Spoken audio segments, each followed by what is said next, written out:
तो 6 मंथ तक मैं बिछावन से उठ नहीं पाती थी। एक दहशत हो गया था कि मेरे साथ क्या हो गया, मेरा दुनिया उजड़ गया। जब से मेरे हस्बैंड एक्सपायर किए उसके बाद मेरा ज़िंदगी और जिल्लत हो गई। बाहर सुनकर आती थी मेरी सास और वो घर में मुझे टॉर्चर करती थी कि तुम्हारे बारे में बाहर ये सब बात चलता है, तो इसमें मेरी क्या गलती थी। नमस्कार, मेरा नाम तनुजा राशिद, मैं कटिहार ज़िला बिहार की रहने वाली हूँ। मैं social activist, teacher and business women हूँ। मेरा जन्म एक छोटे से गांव में हुआ। हमारे घर में कोई माली हालत उतनी अच्छी नहीं थी। मेरे पापा प्राइवेट जॉब करते थे। 5 भाई बहनों में से सबसे बड़ी मैं थी। शुरू से मेरा संघर्ष रहा है कि हम जिस समाज से आते हैं, मुस्लिम समाज से आते हैं, हमारे समाज में वैसे तो कहा गया है कि इल्म हासिल करो, हर हाल में इल्म हासिल करो, चाहे इसके लिए चीन ही क्यों ना जाना पड़े। लेकिन इसका उल्टा हो रहा है। हमारे समाज में शिक्षा के महत्व को समझा नहीं जाता है। अगर कोई शिक्षित होना चाहे या पढ़ना चाहे तो उसे आगे नहीं बढ़ने दिया जाता है, उसे खींचा जाता है, पैर खींचा जाता है। तो इन सब चुनौतियों का सामना मैं बचपन से करते आई। जब मैं पढ़ने लगी तो हमारे गांव में कोई भी लड़की नहीं पढ़ती थी और पढ़ने के दौरान बहुत सारे समाज में बहुत सारे लोग भी बेटी को पढ़ा कर क्या करोगी। उस समय मैं अपने पापा के 24 इंच का साइकिल चलाकर स्कूल जाया करती थी। इतना जुनून था। ये जुनून कहाँ से आया था और मेरा सपना क्या था, लेकिन मुझे पढ़ना है, ये मैं सोचकर बस पढ़ती चली गई। बाधाएं भी आई, बहुत बार डिस्टरबेंस भी हुआ। मम्मी ने कहा कि छोड़ दो पढ़ाई, भाई को पढ़ाएंगे, तुम पढ़कर क्या करोगी।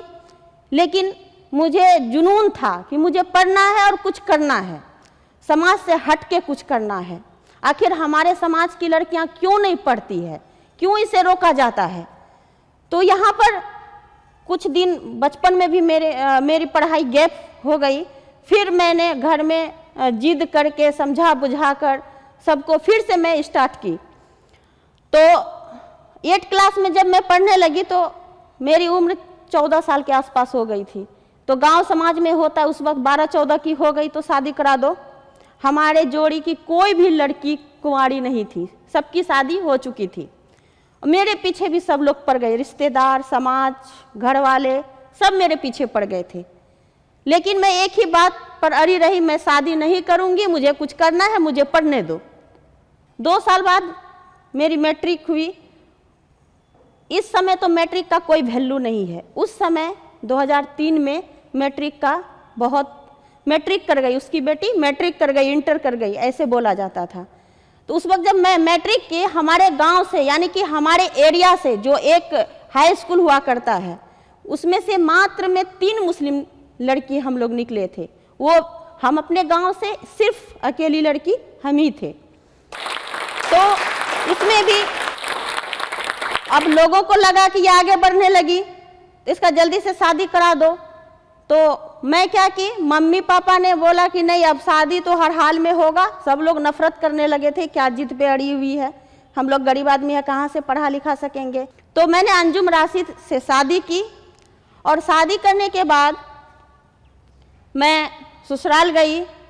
ससुराल में बहुत सारे तकलीफ जैसे शोषण, घरेलू शोषण मेरे साथ होने लगा। कभी दहेज के लिए, कभी सामान के लिए, उसकी बहू तो वो लेकर आई है, उसकी बहू वो लेकर आई है और इसको तो कुछ नहीं मिला, इसके माँ बाप ने कुछ नहीं दिया है। इस तरह का प्रताड़ना झेलती रही। मेरे हस्बैंड ने मुझे सपोर्ट किया। मैं उसे बोली कि मेरा इंटर में नाम है, मेरा एडमिशन फॉर्म फिलअप कर दीजिए, मैं इंटर कंप्लीट कर लेती हूँ। और उस वक्त मुझे एक बेटा हुआ है ना, उसी को लेकर मैं साथ में जाती थी और पढ़ाई इतनी मुश्किल से करती थी। जब घर में सारा काम करके फिनिश हो जाता था, सबको सुला देती थी, रात में जब नींद खुलता था उस वक्त मैं किताब लेकर बैठ जाती थी पढ़ने के लिए। और घर में तो जो ताने बाने आते ही थे। सबको खुश करने के लिए मैं उन लोगों के अनुसार काम भी करती थी। लेकिन कोई सपोर्ट नहीं मिलता था। तो फिर ससुराल सास वगैरह का दबाव था कि नहीं अब पढ़ के क्या करें, ससुराल आती है काम करने के लिए, परिवार बढ़ाने के लिए या पढ़ने के लिए, हम पका कर खिलाएंगे, मेरी सास का ये कहना था। तो फिर 1 साल मैं बैठ गई। जब मैं पार्ट 1 भी पास कर गई, पार्ट 2 में मेरा एडमिशन था, संजोगवश मेरे साथ ऐसा घटना हुआ कि मैं लाइफ में कभी नहीं सोची थी कि इस तरह का घटना मेरे लाइफ में होगा। 10 अगस्त 2010 की बात है, मेरे हस्बैंड एक्सपायर कर गए। उसे ट्यूमर बीमारी था जो कि लाइलाज था। मेरे हस्बैंड उस वक्त डेथ कर गए। 10 दिसंबर 2010 की बात है। उस वक्त लगा कि मेरा दुनिया जैसे उजड़ गया।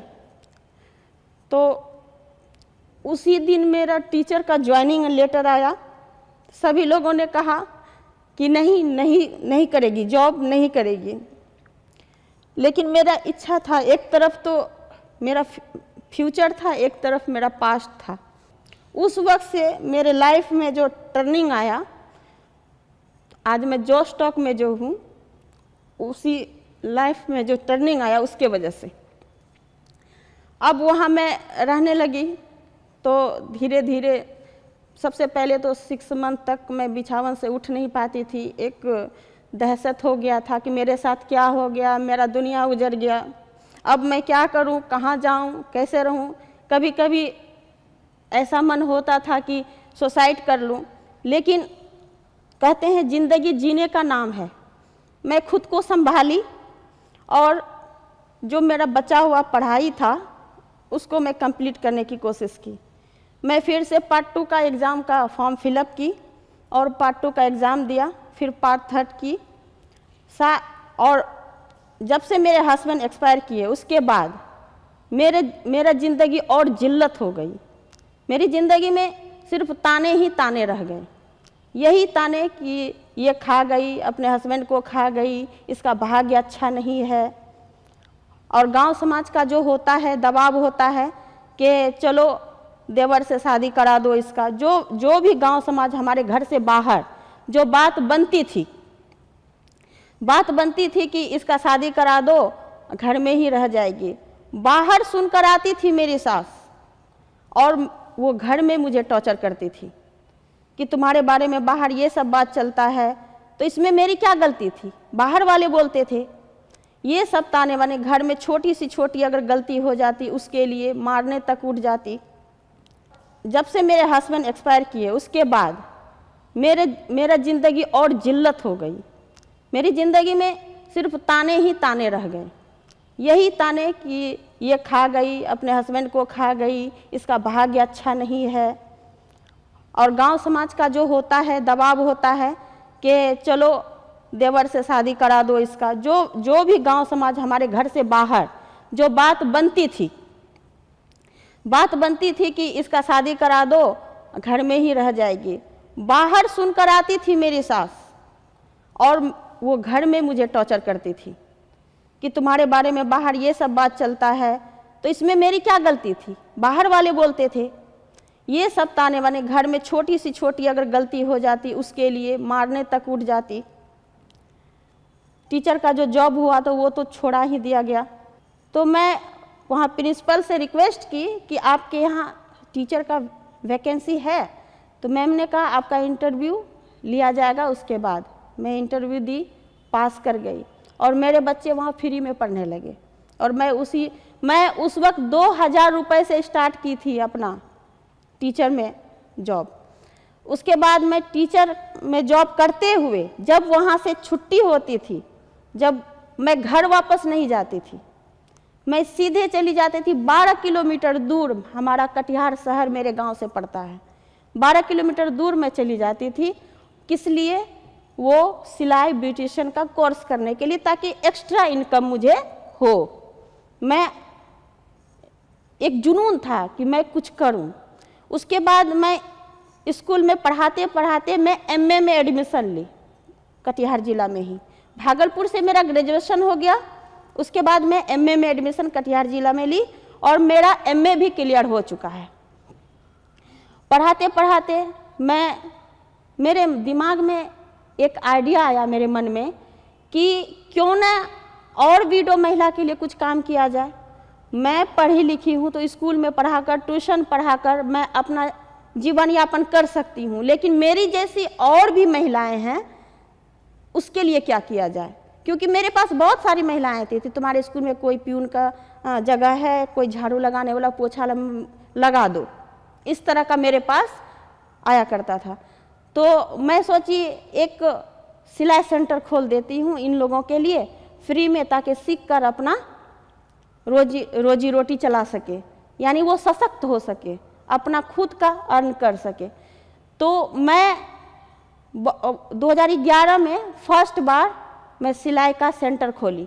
उसमें बहुत सारी महिलाएं आई, विडो महिलाएं, गरीब महिलाएं, लड़कियां भी जो इच्छुक थी वो आकर अपना सीखती थी। वहाँ से मेरा जो है संघर्ष मेरा और आगे बढ़ा और धीरे धीरे धीरे मेरी कामयाबी भी बढ़ती गई, मैं भी सशक्त होती गई, मजबूत होती गई, हिम्मत मिलता गया। और मैं एक NGO का स्थापना की। मैं एक रुखसाना केयर फाउंडेशन की फाउंडर हूँ। मैं उस NGO से अब तक मैं सैकड़ों महिलाओं को सशक्त बना चुकी हूँ। सशक्त बनाकर वो अपने घर में अभी रोजी रोटी कमा रही है, अपने घर में, मोहल्ले में, जहाँ से भी उसको बुलाकर कपड़ा दिया जाता है, सी कर वो अपना कमा रही है। मुझे धन्यवाद दे रही है कि दीदी आपके चलते हम कमा रहे हैं, अपने बाल बच्चे को सुख शांति से पाल रहे हैं।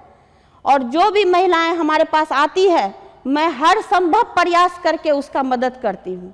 कहते हैं नारी में है शक्ति सारी, तो फिर क्यों नारी बेचारी। तो इतना संघर्ष करने के बाद जो मैं आगे आई हूँ, पहले तो मैं खुद को सशक्त की, अपना खुद का बिजनेस स्टार्ट की।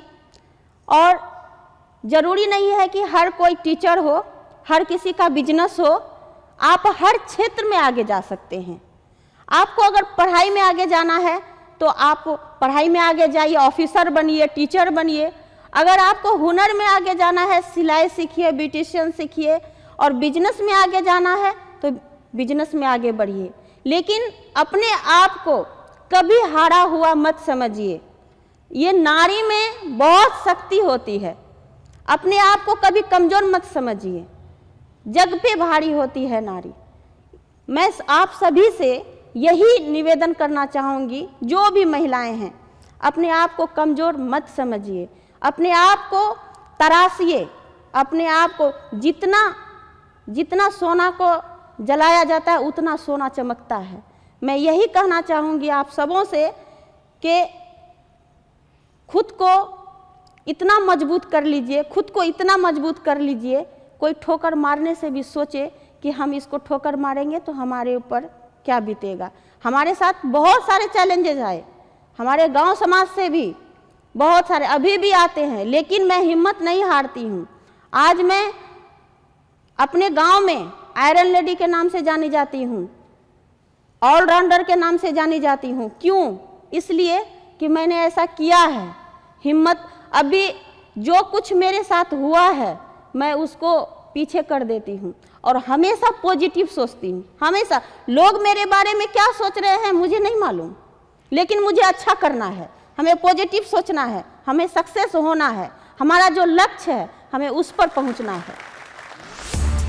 इस वीडियो के बारे में अपनी राय नीचे कमेंट सेक्शन में हमें बताएं और अपने दोस्तों के साथ ये वीडियो शेयर करना ना भूलें।